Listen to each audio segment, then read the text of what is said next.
Welcome back, Left Reckoners. I'm Matt Leck. With me, as always, David Griscom. Hello, David. Hey, brother.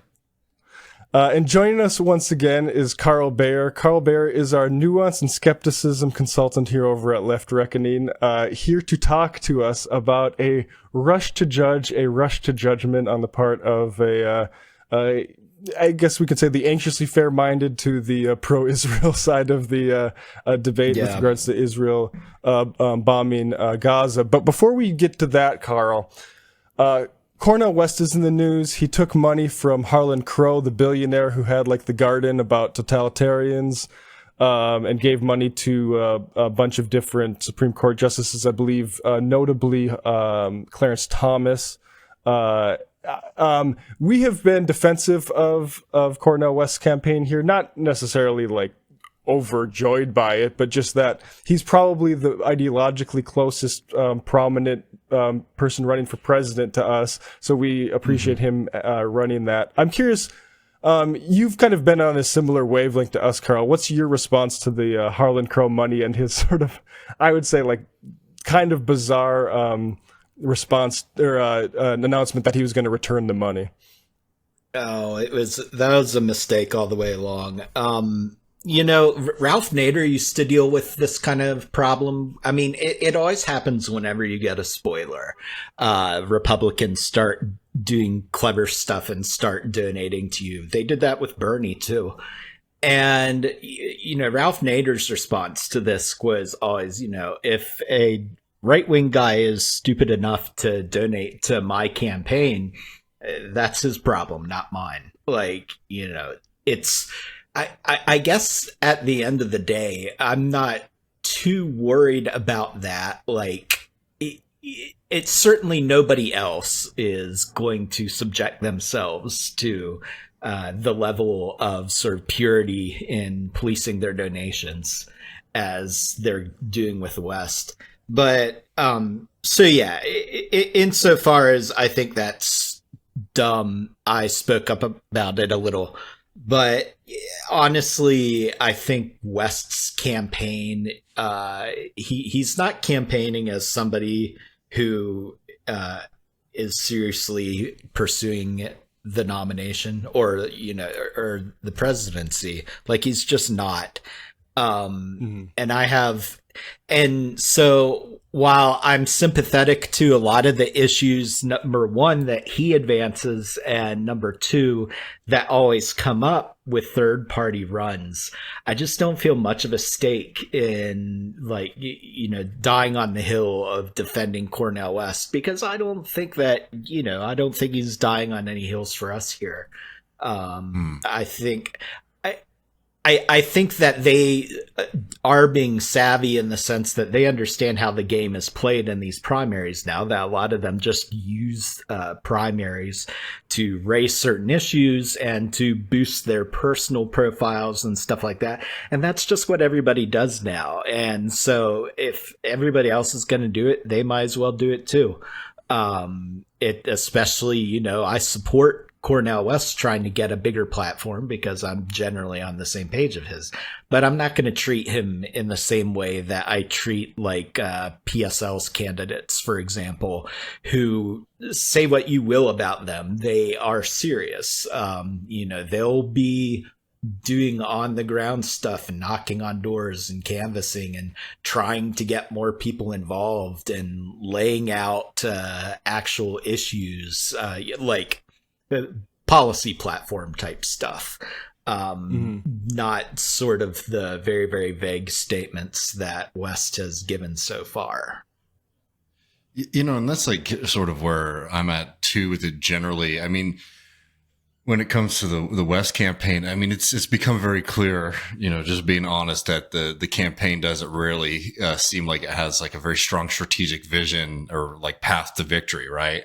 And I think the bigger problem for me right now is I think that there is like a lack of connection between like the Cornel West campaign and any kind of like on the ground movement, right? So it's like, it's worthwhile, for example, to like run a third party candidate and like even to, like do the big thing or just like get 5-6%, if that's the 5-6% of the vote that like might be building a movement around it. But from what I've seen from the West campaign, it doesn't seem like there's any real connections or attempts to try to create something that's more long lasting. So then, yeah, it's a message campaign, and I'll treat it like that. So if he puts out a video or statement, or has media appearances, that's good. I'll treat it the same way that I would treat a friend or a comrade who might get onto a CNN or something and say something good. And that's sort of as far as it's gone for me, which is a shame. I mean, I wish it was a different kind of situation, but I think it'd be a little irresponsible for us here on like Left Reckoning to tell people, hey, like, spend a bunch of money donating and knocking on doors and doing stuff for the Cornel West campaign. If you have any kind of like dream or idea that this is actually constructing a more long and deep rooted movement than what it seems to be.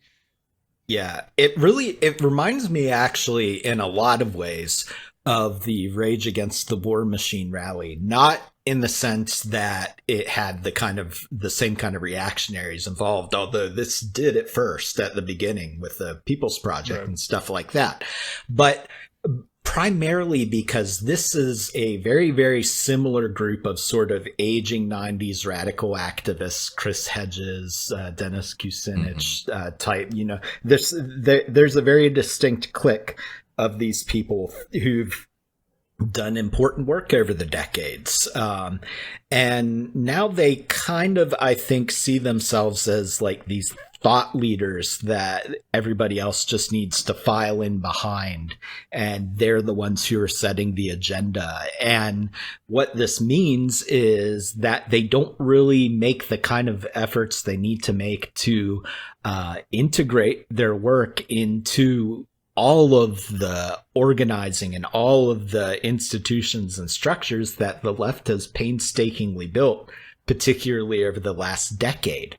They aren't really even trying to get buy-in beyond these little like social media campaigns. So, like if I were Cornel West and I was running this kind of serious campaign, I would have been meeting with people in DSA from day one. And trying to get them on board and trying to, build some cooperation there, just things like that. And it's the same with that war rally where, what I heard over and over again from various peace organizers was they didn't reach out to us. They didn't even try. It was on us to try to get involved in their little platform. So it's just this sort of anomaly in organizing we're dealing with these days. And insofar as these guys can play a constructive role, more power to them, but we just have to be careful about understanding this does not represent any kind of movement right now. Yeah, the media first approach of it seems to be kind of the big problem. And on the one hand, like you understand why they do it, because it's worked for like Bobby Kennedy, for instance, too. It's worked for Vivek, just like good on all these shows. And like it's a problem because like honestly, until you tweeted like a month or maybe a few weeks ago about the PSL candidates, I had no idea they were even running. And it does kind of like, I mean, that's a problem with our media ecosystem, it seems like. Yeah. Well, and the PSL candidates are going to face their own problems because they aren't going to be popular to support among the DSA folks or among the Jacobin folks, or basically that whole constellation of people, for, sort of organizational and even social reasons as much as anything. And I imagine that I'll probably end up having some objections to their platform too. But at the end of the day, it's a pretty good platform. Like right now, like I like it. And they are playing in their platform. I see is playing a similar role to what Bernie played, in the sense of really openly advocating for socialism, putting that on the table, trying to politicize that fight for it. Whereas, even like Cornel West, like is sort of reducing himself to very vague statements about socialism and capitalism. He sounds a lot like Marianne Williams sometimes. Just not really putting that at the center of the fight. And so, yeah, there are a lot of reasons why I prefer PSL at this point, but I don't know if they are even interested, honestly, in playing that same kind of media game. I guess we'll see. Right. Well, let's move on now. there's a different media game that's coming to a head, which is the people's understanding of what's going on in Israel-Palestine. There was some polling that come out, and polling can shift, and so I don't want to hang my hat on it too much, but it is fun when it does work for you. So this is from Data for Progress, out from under the thumb of Sean McAuley. And they have who told them to stay away from Palestine, famously. That seems to have been forgotten, but yeah. Yeah, and I don't know, is this not coming up? I can just share the info if this isn't showing up, David. Yeah, you might just have to put it in later. All likely voters, 66% strongly or somewhat agree that voters that the U.S. should call for a ceasefire and de-escalation of violence in Gaza. That's Democrats are 88%. Well, not 80% that are strongly or somewhat agree. Even Republicans are. I mean, what is that? 56%. Yeah. Carl, I'm curious. We've talked a couple things stick out to me. One is Democrats generally are willing to listen to Biden about these things, at least when it came to the Ukraine war. So my concern was the gains that had been made among Democrat voters would be undone by this sort of moment. And at least so far, that hasn't happened. But I'm curious, you've also followed the realignment in our sort of anti-imperial Republicans. What sticks out to you about this sort of polling? Well, the obvious sort of edge that Democrats have over, on this issue, where they are much, much more supportive of ending the war and much, much more skeptical, or rather, they have more sympathy for Palestine than Republicans do. They still, if you look at the Economist YouGov's poll, both Republicans and Democrats are still net more sympathetic with Israelis than Palestinians. But, it's a difference of over 50%. Republicans are just hardcore in favor of Israel. And for Democrats, it's really just 2%. And now that's actually a step back from previous Gallup trends, where Palestinians for the first time had actually won the majority of sympathy from Democrats. So it's, that's a little troubling, and I guess we'll see how that plays out. But it's tricky to try to figure out. I mean, I guess the bottom line here is that Democrats are more inclined to side with the right side in cases like this. And the only real difference is that, say, in Ukraine, where they're very warmongery, they're siding with the right side there too, but they just also want to actually get involved in a war over it. So I think that I think the willingness to go to war is what's inconsistent, but not sort of which side they're supporting or anything like that. Interesting. I don't think, I don't think that's being determined by partisanship as much. Just because, again, we're seeing the proof here that if they were just doing what Biden wanted, then they would be much, much more supportive of Israel than they are. Mm. Yeah. But that's interesting. But as for a realignment supposedly on war, we're very clearly seeing that was not happening in any meaningful sense among Republicans. Marjorie Taylor Greene was out there making appearances with Code Pink 2 weeks ago, although they evidently did not approve of that, and she just kind of ambushed them. But still, she's trying to position herself as some peacenik, and now she wants to turn Palestine into glass. And this was completely predictable. Everybody knew this about her and her politics.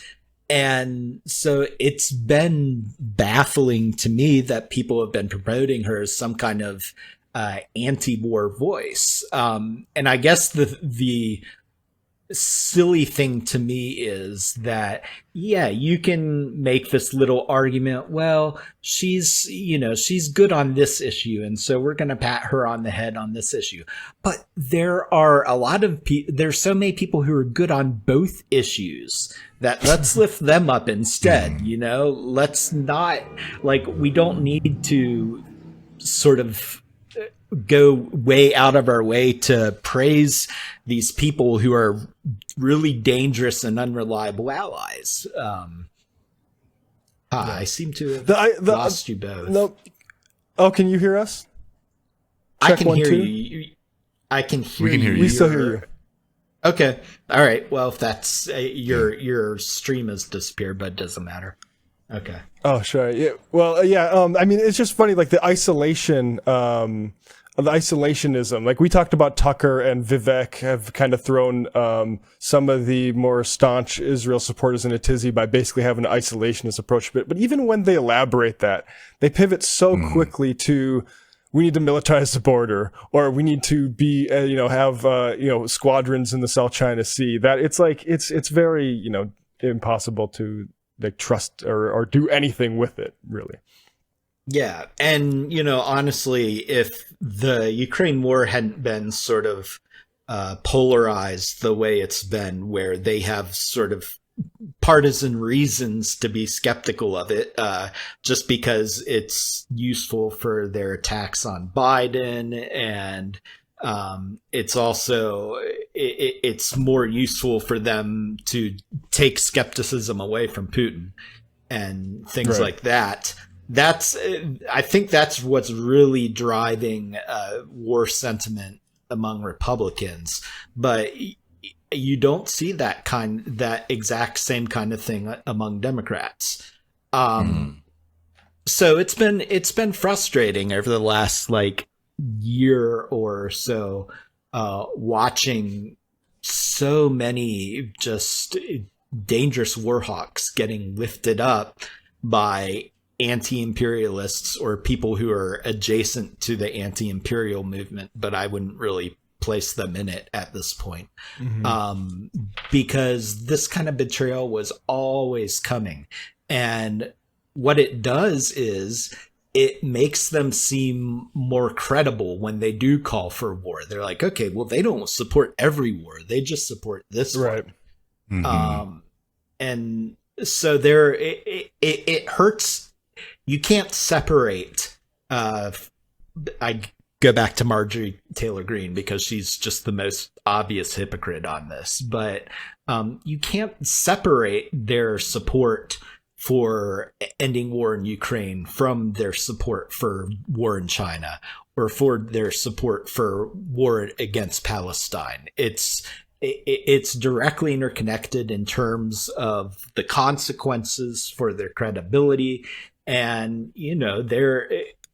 they're very explicit about, like you said, wanting to end the war in Ukraine so that they can focus on these other areas. So it just can't be parsed and politically isolated in the way that their proponents want to.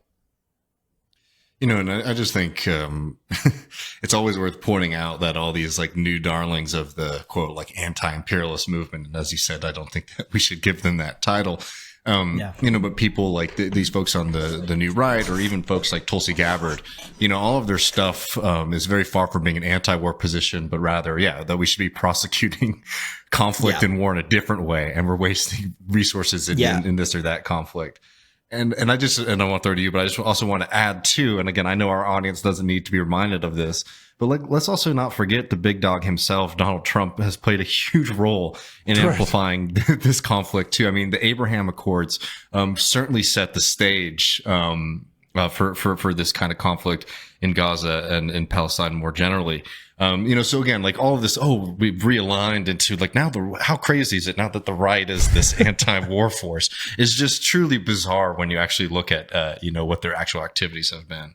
It makes more sense when you look at it from a sort of media market perspective, because these people are what they're actually doing is they are trying to sort of position themselves in this niche audience of what I've called pseudo independents, which are people who are actually partisan, but who think of themselves as independent. And they are the largest audience in the United States now. There are more pseudo independents than there are Democrats and Republicans. You can look at polls. And so, their defining thing is they are very, very proud of what they think of as breaking partisan orthodoxy. Even though when you look at sort of the political science on it, what's happening is they will disagree with, say, Republicans on one narrow issue and then agree with them on everything else. And they'll say, oh, well, this makes me independent. I'm a heterodox thinker. So you see that over and over again, and you see like this just fetishizing of people who are sort of willing to break partisan orthodoxy for the sake of breaking it. And so people want this realignment to happen just because it scrambles the narratives. I mean, like on the left, you have a substantial media base of people who sort of buy into the ordinary left analysis that Democrats and Republicans are the two parties of capital. Democrats are often marginally better on some issues. There's controversy over whether they can be worked with or need to be overthrown. There's zero controversy over whether Republicans can be worked with in any kind of meaningful way. That media market of people who sort of have those politics is completely saturated. There's no room for growth there. And so if you want to be like a Substacker or a Patreon guy or a streamer or anything like that, you have to find a way to distinguish yourself from those people. And this is how they're doing it. I really think that that's what drives this more than anything. Yeah. I think that's exactly right. Well, let's kind of. Will Stancil is not an example of these sorts of guys, but he does the thing where he's like, I'm independent of the Democratic Party because I'm critical of their COVID policy. And then the rest of his life, I guess, is devoted to kind of running interference for them. Yeah, it's this. I've been trying to kind of wrap my mind around the ideology here, but it really is a thing where people want, like, it's an individualistic thing, right? Where people don't want to be seen as part of a collective and part of a party. Like even in Europe, where a lot of policy is designed around building social solidarity and stuff like that, people are members of parties and they're proud of it and it means something. And in the US, when people are a part of, even when they are a part of parties, they're kind of embarrassed about it and they still stress, but I'm not a partisan. I'm a free thinker and I'm willing to reach across the aisle and stuff like that. Like there's just this drive to sort of try to distinguish yourself, and usually all it takes is like latching onto one kind of narrow disagreement and then you just point at that over and over and over. So, another a very vivid example of this is Glenn Greenwald, who, as far as I can tell, his agreements with the left at this point are mainly he in principle seems to support Medicare for all, which is actually popular in among a lot of people in the business community, just not in the health care industry. But, like a lot of companies are tired of footing the bill for health insurance stuff. They want Medicare for all. So that's not even that big a break from orthodoxy. But you have a lot of guys who think like that, who they'll just have like one or two items that separate themselves from, in Glenn's case, libertarianism. In Will Stancil's case, just, mainstream democratic sort of centrist liberalism. And there's no real radical departure going on there. Speaking of Will, let's move on to the occasion for today. And you have a blog post. War casualties are usually inflicted by the other side over at carlbeijer.com. Yeah. Bringing in a sort of case study, the Mariupol hospital in Ukraine.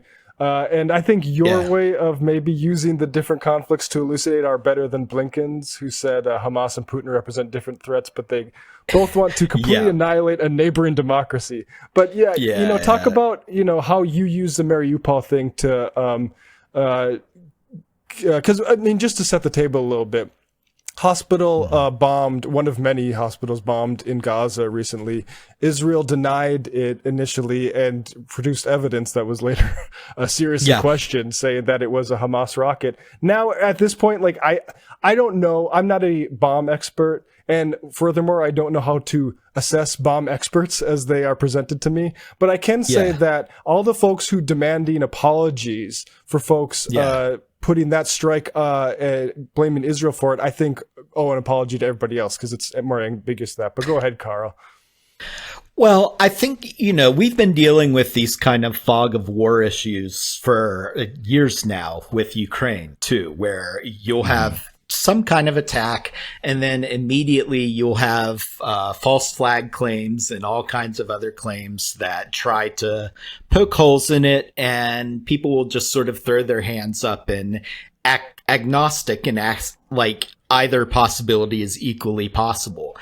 And it's very, very silly to me because, like when Russia invades Ukraine, you should probably assume that a lot of Ukrainian civilians and a lot of Ukrainian infrastructure is going to get blown up. And this is true not just in Ukraine, but like I talk about in the article, you can look back at studies where they compare hostile deaths to non-hostile deaths. And it's very clear that really since World War I, hostile deaths have become much more common than non-hostile deaths. What that means is that you have actual attacks by the enemy, and those far outnumber false flags and accidents and the kind of things that, now they're talking about is going on in Gaza.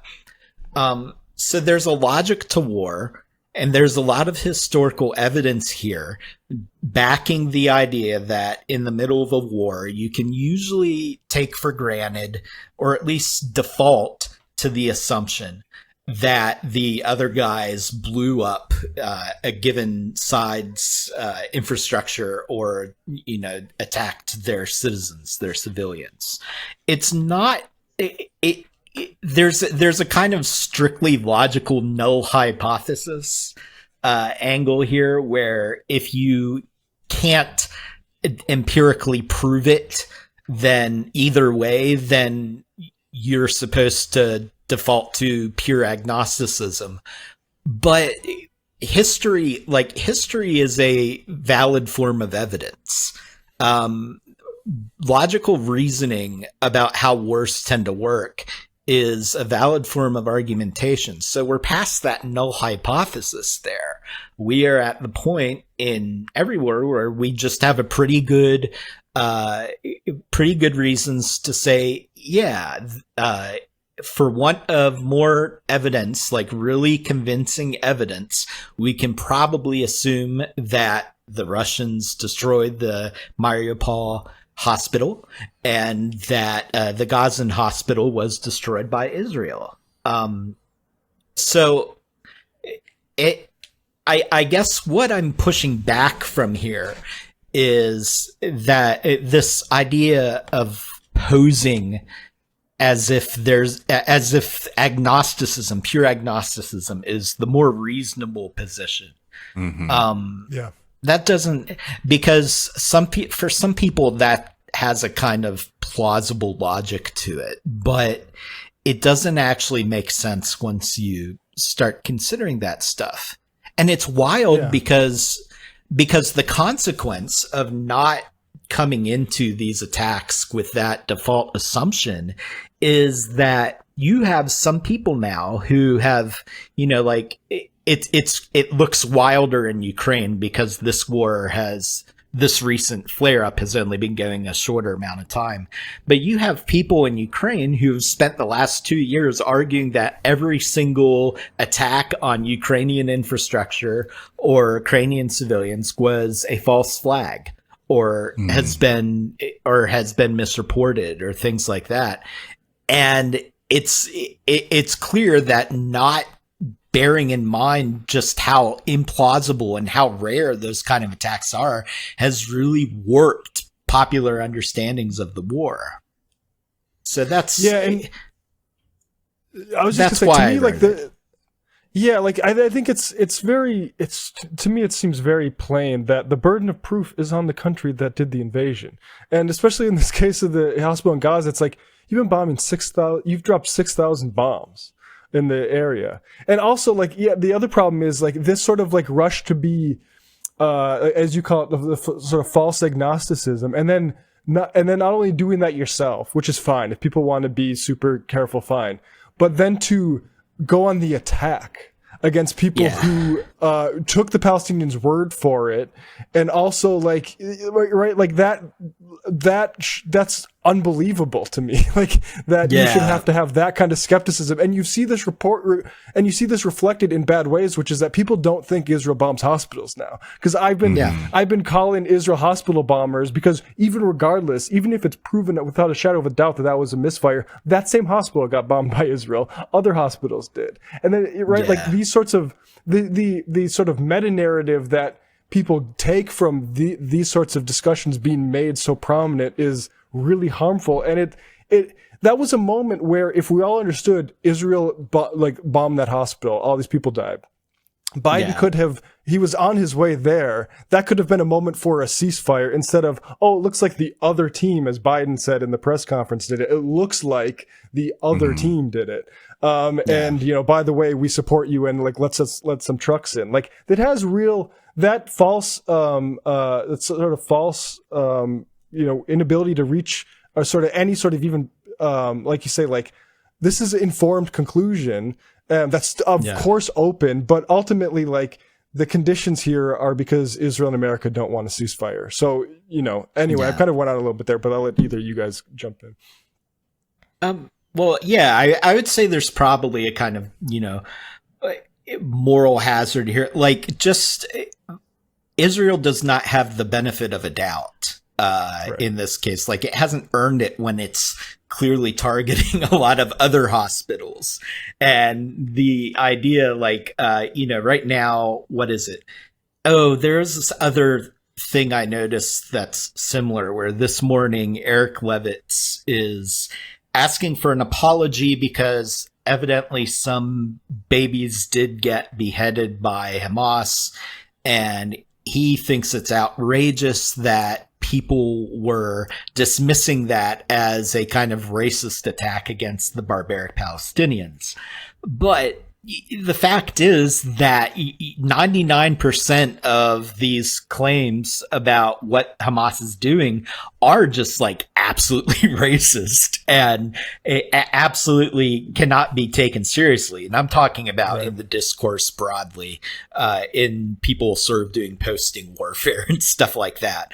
Like, there's so much of that going around that it's really, really silly to expect people to come in and grovel for apologies and to get, like, this narrow one right.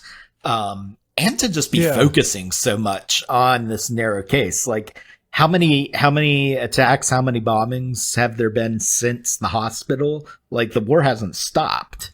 But this is deliberate. This is the kind of sort of PR tactic that Israel has always been very good at, where they will stoke a very little controversy over, like, one thing, and so while they go on and do all this other stuff. I think that's a really critical. I just say real quick, David, I don't know why we're supposed to be that much more concerned about a just generic civilian being assassinated versus a baby being decapitated. Like, I get like the viscerality of it, but like, it doesn't change the calculus fundamentally. Like, to me, like, I like, yeah, it would be a depraved attack, but like, that doesn't change any of the broader context, the historical context, or anything, right? Like, it doesn't. It's attacking a civilian. Like, you've already done it. Yeah, it's been disturbing for me to see the sort of disregard for civilian life. And this is honestly, when I wrote this hospital article, I was actually more interested in drawing on the left. The left is pretty solidly skeptical of the IDF narrative. And the left generally seems to understand why we should be, because, the IDF is in the middle of this war, bombing Gaza and shooting down airstrikes and stuff like that. And leftists generally understand, well, yeah, we should be skeptical of claims that they weren't involved in this one, because that's not how attacks usually work. And so really, like, a lot of this article was me trying to take advantage of this kind of consensus and spelling out why we agree that, and then just like begging people to apply that kind of reasoning to Ukraine. Because the fact is that the exact same thing happens in Ukraine constantly, and a lot of leftists buy into it. You'll have, like, the Bucha massacre was a good example of a situation where it was very obvious, why the Russian army would have incentive, that they were in there. All of the evidence was pointing in one direction. You had a few, like, very, very little flimsy points of counter evidence come up in the media, and it was stuff like pretending that a corpse was waving their hand in a video, and then it just turned out to be a windshield wiper. Like, you had a lot of really, really dumb skepticism about it, and the whole point was, like Israel was doing, to just muddy the waters and create this controversy around it. And so I'm begging people to just use common sense and look at how these wars always go and say, look, when one side takes a hit or something like this, you can safely assume that it was probably the other guys. And there needs to be really, like, the burden of evidence to overturn that is pretty high. It isn't just like, it isn't just like a few pieces of counter propaganda that the other side puts out. Like, you have to have really conclusive, like, video and like satellite imagery, just so much stuff to prove, especially like false flag attacks, which are so rare, which are even way more rare than accidents. Like, the burden of proving that stuff is so high. And so that was actually my big motivation, because I've run into this problem so much over the last 2 years. And I see now in Palestine, people are thinking a little more clearly about it and taking the historical anti-imperialist response to stuff like that. And so I'm saying, hey, we think about it now. Let's always think about it like this. Right. Yeah, I mean, and I think that what you're saying, Carl, is actually like a really good point here. Is that, like, you shouldn't operate in the world from this, like, position of like just general ambivalence, where, like, everything could be true until we know for certain. It's like, no, like a claim like a false flag attack or something like that. I mean, I think you're totally right that, like, that's a huge claim, and that needs something more than circumstantial evidence versus like, a random, like, well, this video looks a little strange or something like that. And I think you're totally right that a lot of people have sort of I mean, like, from, but the thing that's weird about it is, like, you wouldn't want to say that, like, the general position when it comes to Russia, Ukraine is one of ambivalence from a lot of those folks. But it's like an ambivalence to what they're seeing. It's like, oh, well, there's a lot of different ways, a lot of different things could have happened. And that can sort of get you into a weird position mentally. Yeah. I mean, that is exactly the kind of thing I hear these days right now, where people have just sort of thrown up their hands and saying, oh, we can't know the truth, and who's to say what's right and what's wrong over there and all that. Mm-hmm. And, even if, like, especially, right after these attacks, there's often some ambiguity, some immediate ambiguity. But I would say on average, it takes about like 5 days to really start getting some good evidence of what happened. And after that, it's really not, I don't think the judgment call's that hard. Like, the only really big mystery in Ukraine still, as far as I can tell, is the pipeline bombing. And even then, the sort of main question of whether Russia did it or not seems to, it's pretty clear that they didn't. And that it was probably at this point either Hirsch's narrative about the Navy, or it was what I have suspected for a very long time, which is Ukrainian mercenaries, operating with various degrees of coordination with with the Ukrainian state, or maybe even the U.S. Carl, so we're did still. You see that? Sorry, on that note, did you see Kissinger being pranked, where they're like, hey, thanks for the pipeline bombing, and Kissinger's like, we thought you did that. Sorry, but go ahead, Carl. No, I didn't see that. That's awesome. I did not see that. Hilarious.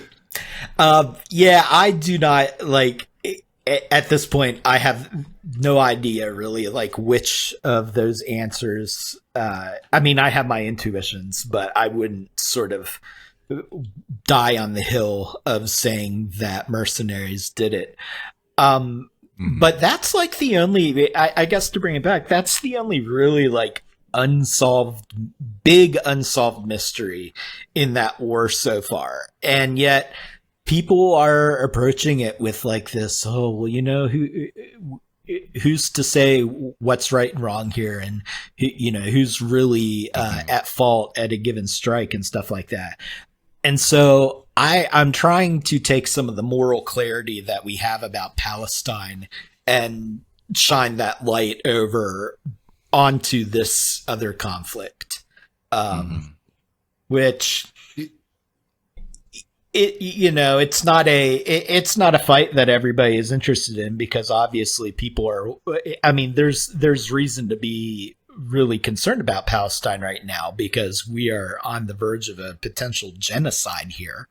A lot, we're seeing like a lot more civilian casualties and stuff like that.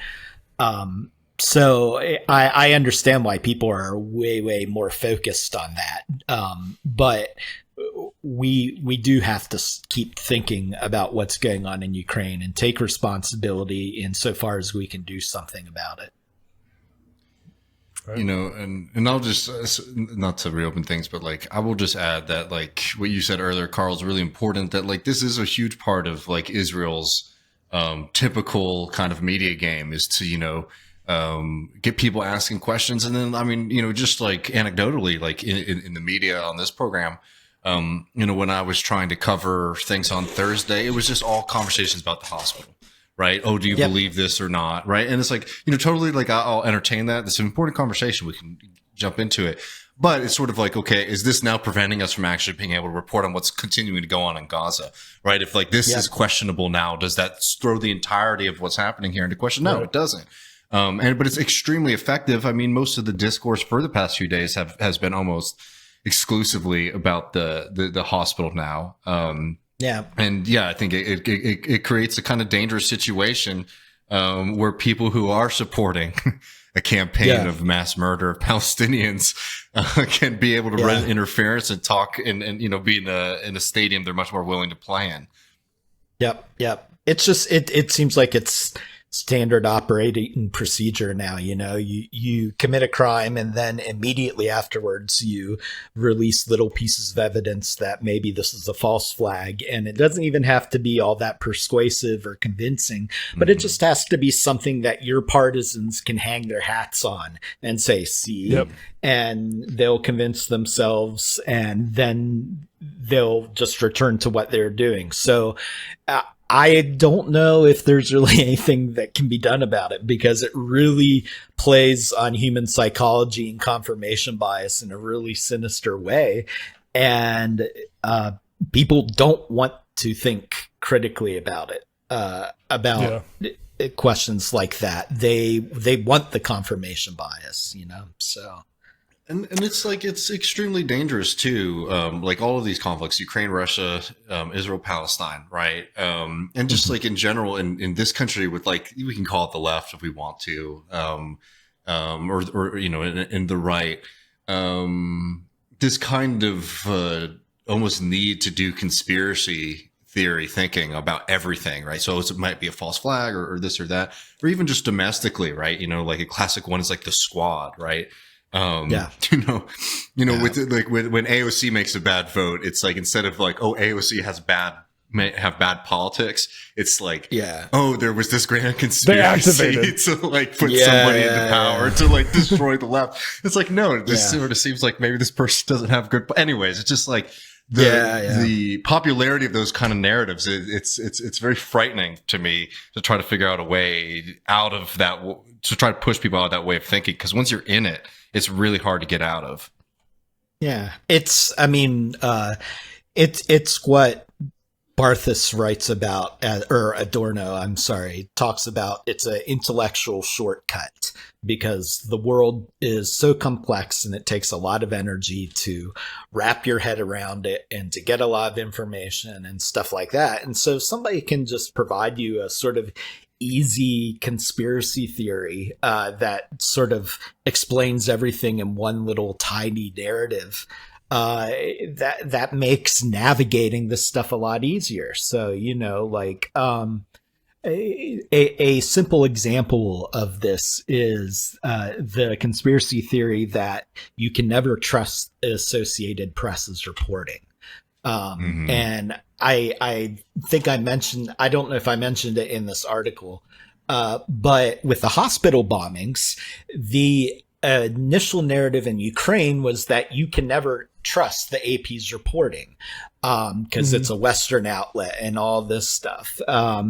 And now, the AP came out and actually blamed it on Israel. At first, at least, the attack. And everybody was immediately like, oh, yeah, well, the AP's right. And that really, really shows the limitations of this kind of conspiratorial thinking, because sometimes these outlets get it right. You can't just interpret every single thing you see in the media through the lens of trying to brainwash you. You have to have a more critical eye and sort of look at each situation on the merits. Yeah.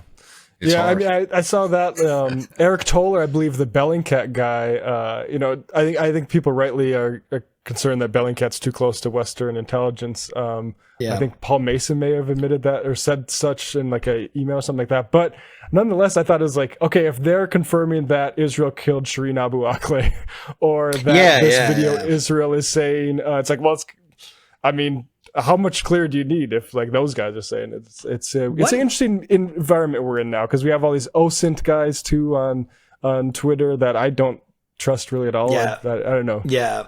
We have these OSINT guys who are basically sort of doing CIA work for free, and they don't even realize it. But I mean, the CIA, there's this history of a lot of what the CIA used to do is now done by like private organizations and stuff like that. And now it seems to have taken this new step where these private organizations just sort of start up on their own and don't even they don't look for CIA funding or anything like that. They just get crowdfunded. and it works. So yeah, you have like the OSINT guys, and you have, like all these IDF guys running around, and in Ukraine and Russia, you clearly have like people involved with the state on both sides of that conflict. The Russiagate controversy really, really overhyped the role of the Russian state in Hillary losing, to the point that I think there's been a big overcorrection, and people aren't really taking seriously the problem that we have a lot of state actors just throwing around, doing wartime propaganda, which every state does. It would be crazy if they weren't doing it. Right. So yeah, the conspiracy theory narrative just is not helpful in evaluating this stuff. Sometimes in Israel, especially, I guess one thing we've seen, like in this hospital case, is that sometimes out of common sense, they'll get it right at first. And then once Israel manages to start throwing in other propaganda, they'll walk it back. And so that's an example of sometimes you have to take seriously the context of the reporting and look at, okay, were they looking at the same thing that we all saw and having the same natural reaction to it that we all saw, or have they had a lot of time to be pressured by the IDF and the CIA and all that stuff? Right. Well, Carl Beijer, carlbeijer.com, Beijer. Thanks so much, man. We really appreciate it. Next time we have something that requires you to sort of dispel the fog, we will have you back. Great. Always happy to talk to you guys.